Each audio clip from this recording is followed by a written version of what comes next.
Tahu nggak kalian, siapa orang yang paling berpengaruh di balik majunya Anies Baswedan sebagai calon presiden? Kalau ada yang menjawab Surya Paloh, maka jawaban mereka salah besar. Karena sesungguhnya Yusuf Kala lah aktor utama yang mendesak Nasdem agar menjadikan Anies sebagai calon presiden. Sebenarnya bagi yang paham politik ini bukan rahasia lagi. Kalau Anies dan Yusuf Kala punya sejarah kedekatan yang sangat akrab, ibarat adik dan kakak. Pada 2017 misalnya, Yusuf Kala ikut campur tangan membujuk Gerindra agar mengusung Anies Baswedan maju sebagai calon gubernur. Dan hasilnya menang, meski lewat cara yang kontroversial. Catatan manis inilah yang kemudian ingin diulang oleh JK. Di saat mata mereka tertuju pada Surya Paloh, sesungguhnya Yusuf Kala lah yang memegang setir politik kuncinya. Jika dulu strategi Yusuf Kala memenangkan Anies Baswedan dengan melakukan pembiaran terhadap kampanye SARA, kali ini di kontestan Pilpres 2024 tak ada yang menyangka kalau Yusuf Kala telah menyiapkan strategi yang sangat berbahaya. Dan berikut ini adalah cara kotor Yusuf Kala langkai Jokowi demi jadikan Anies presiden ke-8 Indonesia. Akankah strategi Yusuf Kala berhasil untuk kedua kalinya? Atau mampukah Jokowi menghentikan niat busuk JK? Simak videonya. Namun sebelum ke videonya, mari klik subscribe-nya dan nyalakan notifikasinya. Sadar atau tidak sadar, JK tidak dipakai lagi sebagai wakil presiden Republik Indonesia. Hasratnya di dunia politik makin menggebu-gebu. Kenapa demikian? Tentu saja ini tak terlepas dari rasa cemburu dan ambisi yang tinggi. Semua orang tahu kalau Yusuf Kala merupakan politisi senior dengan pengalaman lengkap di 3 lembaga utama pemerintahan, seperti yudikatif, legislatif, dan eksekutif.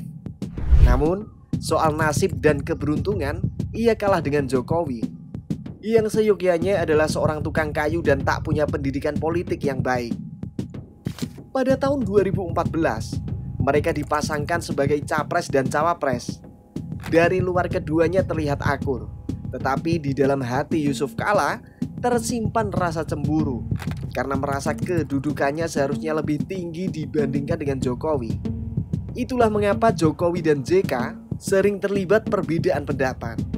Misalnya, ketika Jokowi ingin merampingkan kabinet dan mengurangi jumlah menteri, namun ditolak oleh Yusuf Kala. Atau kasus lainnya ketika Jokowi membatalkan pelantikan Budi Gunawan sebagai Kapolri. Ini juga ditentang oleh Yusuf Kala dengan alasan pembatalan Budi Gunawan hanya boleh diputuskan lewat pra-peradilan.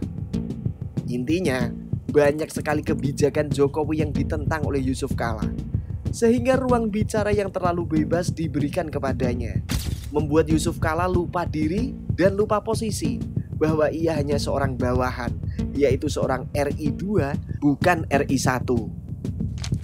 Meski ditentang Yusuf Kala, tetapi Jokowi tetap melaksanakan keputusannya.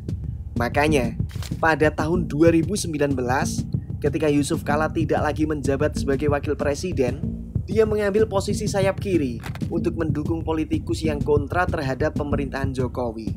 Ini juga bagian dari 3 emosi Yusuf Kala, yaitu dendam, iri hati, dan ambisi. Saat itu, hanya Anies Baswedan yang dilihatnya layak dan mampu untuk mengalahkan dan mempermalukan Jokowi hari ini.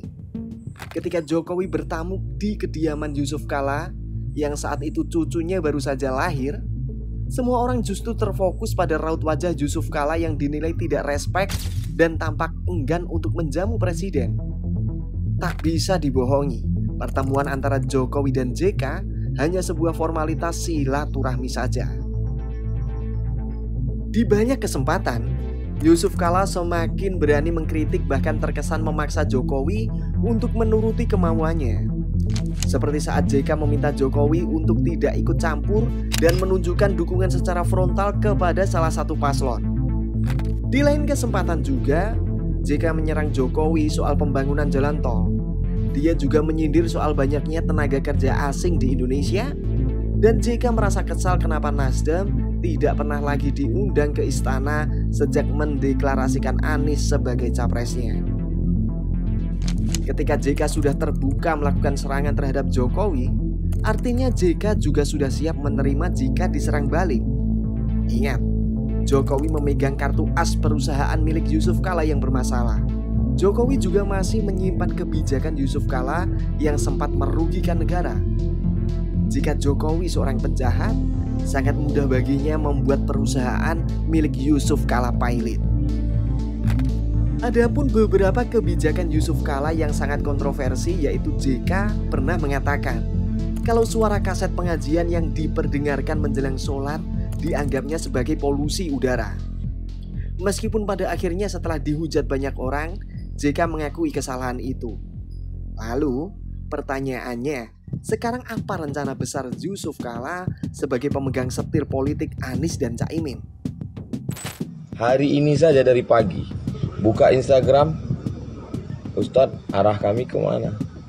Buka WA, Ustadz kami ikut Ustadz kemana? Kan capek saya jawab gitu.